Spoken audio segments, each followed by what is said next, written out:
பிரியவா போற்றி பிரியவா போற்றி பிரியவா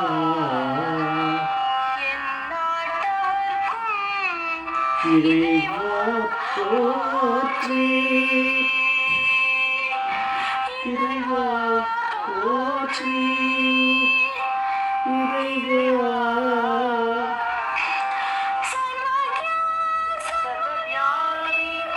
மகாபிரியவா சரணம்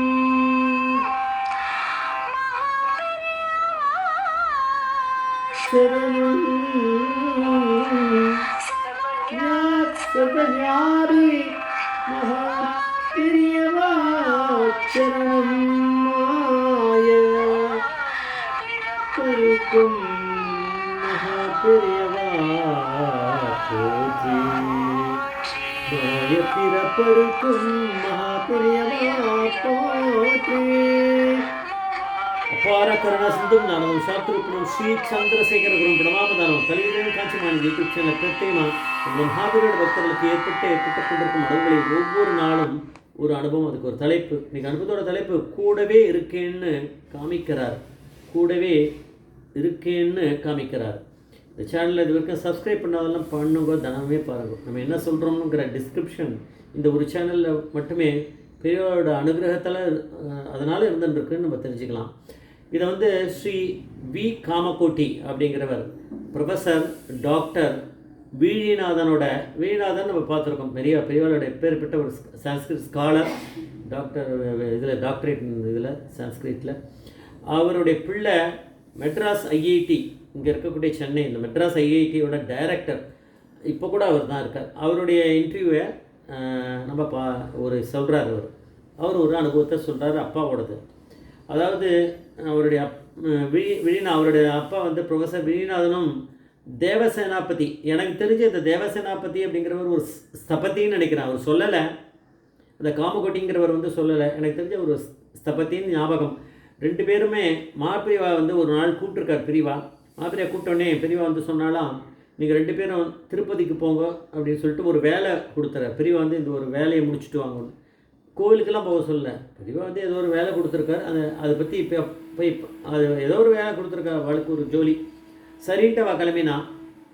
அவள் ரெண்டு பேரும் அதை இவர் சொல்கிறார், காமகோட்டி சொல்கிறார், எங்கள் அப்பா கிட்ட இருக்க ஒரு குணம் என்னன்னா, ஏதாவது ஒரு காரியத்துக்காக போனார்னா அந்த காரியத்துலேருந்து டைவர்ட்டே ஆக மாட்டார். அது முடிகிற வரைக்கும் அதுதான். அது என்ன ஆனாலும் சரி, தலை போகிற காரியம்னாலும் வேற பண்ண மாட்டார். எதுக்காக போகிறோமோ அதை தான் பண்ணுவார். இப்போ பெரியவா இப்போ சொல்லியிருக்க அந்த அசைன்மெண்ட்டு அதை தான் பார்த்துருக்கார். ரெண்டு பேரும் தேவசேனாபதி அப்புறம் விழிநாதன் ரெண்டு பேரும் முடிச்சுட்டா. அதை சீக்கிரமாகவே அது எக்ஸ்பெக்ட் பண்ணாதபடி சீக்கிரம் முடிஞ்சுடுது. அதனால் அந்த தேவசேனாபதி சொன்னாராம், நம்ம பெருமாளை தரிசனம் பண்ணிட்டு போகலாமே அப்படின்னாராம். சரி போகலாம் அப்படின்னு சொல்லிட்டு என்ன பண்ணால், அப்படி பேசிகிட்டே அப்படி வந்துட்டு இருக்கும்போது பார்த்தா அந்த திருப்பதி அந்த இதுக்கிட்ட கீழே வந்துட்டுருக்கா, மலை கீழ் திருப்பதி கிட்ட எதனா திடீர்னு ஒரு ஆள் வந்து தட்டி இவரை வீணாதனை தோலை தட்டி, பஸ்ஸு கிளம்ப போகிறது மேல் திருப்பதிக்கு வரீங்களா அப்படின்னு கூப்பிட்றான். அப்படின்னா பெரியவா கூடவே இருந்திருக்கா. உடனே ஏறிண்டா ரொம்ப அதிசயமாக இருக்கும். பஸ் வந்து கரெக்ட் டயத்தில் அதை என்ன ஸ்கெட்யூல் டைமோ அது கிளம்பியிருக்கு அந்த அந்த பஸ்ஸு. ஆனால் உள்ள ஒரு ஆள் கூட கிடையாது, ரெண்டே பேர் தான், விழிநாதனும் தேவசேனாபதியும். ரெண்டு பேருக்காக அந்த பஸ்ஸு மேலே போயிருக்கு. மேல் திருப்பதியில் விட்டாச்சு. மேல் திருப்பதியில் போய் சேர்ந்த பிறகு அங்கே வந்து அங்கே யாரோ ஒருத்தர் அங்கே வந்திருக்கார், எதிர்க்க பக்கத்தில் வந்துட்டாராம்.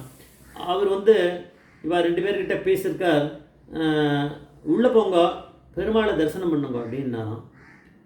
இவர் ஒன்றுமே ஏற்பாடே இல்லை. நேராக கிளம்பி அவள் சொன்னபடி உள்ளே போயிருக்கா. போனால் பட்டாச்சாரியாரும் இவன் ரெண்டு பேர் மட்டும்தான் இருக்கா, வேறு யாருமே இல்லையா. பெரியவா அப்படிங்கிற பரமேஸ்வரன் கூடயே இருந்திருக்கார்.